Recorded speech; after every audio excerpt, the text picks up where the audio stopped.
महसूस की है?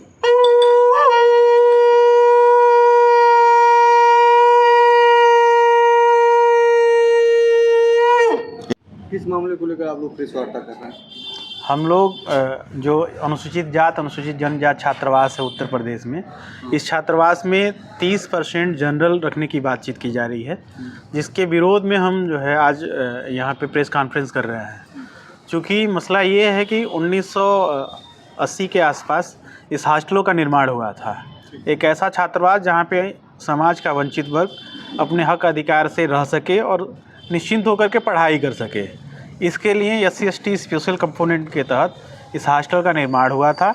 इस हॉस्टल में लगातार जो है कि व्यवस्थाएं पूरी तरह से संपूर्ण रूप से नहीं रही हैं। व्यवस्थाओं की हमेशा जो है कमी रही है। इसके बावजूद भी बच्चे यहाँ पढ़ते लिखते रहे हैं। आज इसके बावजूद भी एक एक कमरे में 2 की संख्या की जगह 3-4 बच्चे रह रहे हैं। ऐसे में आज सरकार जो है तुगलकी फरमान ला करके 30% अदर बच्चों को इसमें जो स्पेस देने की बात कर रही है। इसके खिलाफ हम लोग पूरे प्रदेश भर में आंदोलन खड़ा कर रहे हैं, जिसके फलस्वरूप आज हम लोग प्रेस विज्ञप्ति में बातचीत कर रहे हैं। अच्छा, पूरे प्रदेश में कब से मतलब निर्णय लागू हुआ? क्या अभी भी बच्चे रहते हैं 30% में कि अभी नहीं रह रहे हैं? यह पूरे प्रदेश में 2014 से लागू हुआ है, जबकि इसका क्रियान्वयन अभी 2016 से चल रहा है। लेकिन मैं बता दूं, वर्तमान में संत कबीर नगर के बाद एक बस्ती ज़िला है, बस्ती में और बभनान में 30% कब्जा हो गया है, जहां पे छात्र रह रहे हैं, जिससे कि पढ़ाई बाधित हो रही है। आपको एक बात और बता दूं कि एक ऐसा तबका जो पूरे निचले पायदान पे खड़ा है और उस तबके को शहरों में आज भी भेदभाव और दूसरे दृष्टि से देखा जाता है। क्योंकि आज के समय भी एकदम ये साफ मैं कहने में कोई गुरेज नहीं करता हूँ कि आज के समय में भी अगर कोई बच्चा रूम लेने जाता है तो सबसे पहले उसकी जाति पूछी जाती है, उसका नाम पूछा जाता है, तब जाके डिसाइड होता है कि आपको कमरा मिलेगा या नहीं मिलेगा।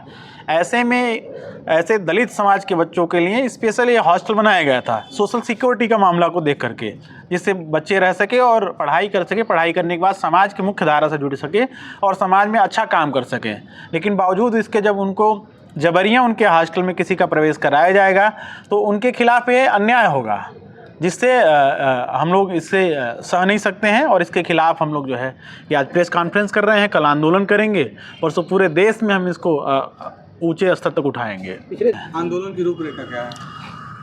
आप हमसे सवाल कर रहे हैं। देखिए, आंदोलन जो है हम लोग विगत 1 महीने से छात्रावासियों के साथ DM, कमिश्नर और समाज कल्याण मंत्री के पास तक हम लोग लखनऊ गए थे, लेकिन वो जब हम लोग से मिलने के लिए इच्छुक नहीं थे। फ़ोन पे वार्ता हुआ गोरखपुर में, और इस आंदोलन में 5 हॉस्टल गोरखपुर में है और देवरिया, कुशीनगर, महाराजगंज, बस्ती, आजमगढ़, ये तमाम छात्रावासी परेशान हैं। जैसे कि अभी डॉक्टर पवन कुमार ने कहा कि बस्ती में जो 30% हुआ है आरक्षण, वहाँ पर अलॉटेड हो चुके हैं और वहाँ पर अदर बच्चे आ चुके हैं। वहाँ पर कौतूहल का विषय बना हुआ है, चूँकि विचारधाराओं का भी बहुत सारा एक इशू रहता है और परिवेश का भी एक फ़र्क पड़ता है। तो हम कभी भी 30% के विरोध में नहीं रहते। हम कहते हैं कि छात्रों के साथ हॉस्टल में अभी 4 बच्चे रह रहे हैं, अब 8 बच्चों को कहाँ से लेके आए?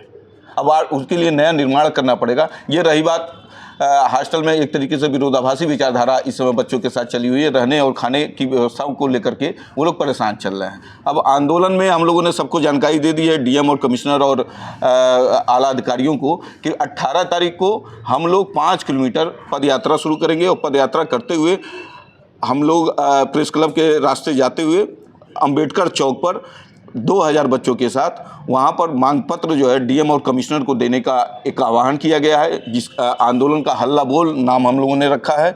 और इस हल्ला बोल में अन्य ज़िलों के लोग एक जगह एकत्र होकर के 5 किलोमीटर पदयात्रा करके शांतिपूर्वक, कोई कानून व्यवस्था को अपने बिना हाथ में लिए शांतिपूर्वक तरीके से संविधान को मानने वाले सारे अम्बेडकरवादी छात्र हैं और बाबा साहब के अनुयायी हैं। और इन लोगों को मालूम है कि इस भीड़ के साथ हम लोगों को शांतिपूर्वक जा करके अपनी मांगों को शासन और प्रशासन और मुख्यमंत्री को प्रेषित किया जाएगा ये ज्ञापन। और कल के आंदोलन में हम छात्रों ने एक हमारे बीच में हरीश चंद जी हैं, और कल वो अपने आधुनिक शंखदान के द्वारा ये शुभारंभ जो हम लोग करेंगे इस आंदोलन का। तो अब मैं चाहूँगा कि आप लोगों के सामने उनकी एक प्रस्तुतिकरण भी कर दूँ। वो आज़ाद अपने आधुनिक साधनों के द्वारा हम लोगों को वो जमानत करेंगे। संग बजा करके जय घोष की घोषणा करिए।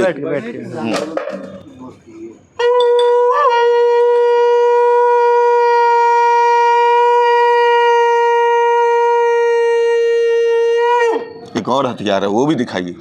हथियार नहीं। हाँ ठीक है, ये हम लोगों को जमानत करने का एक नायाब तरीका है। देखिए इस हॉस्टल में किस तरह से जो है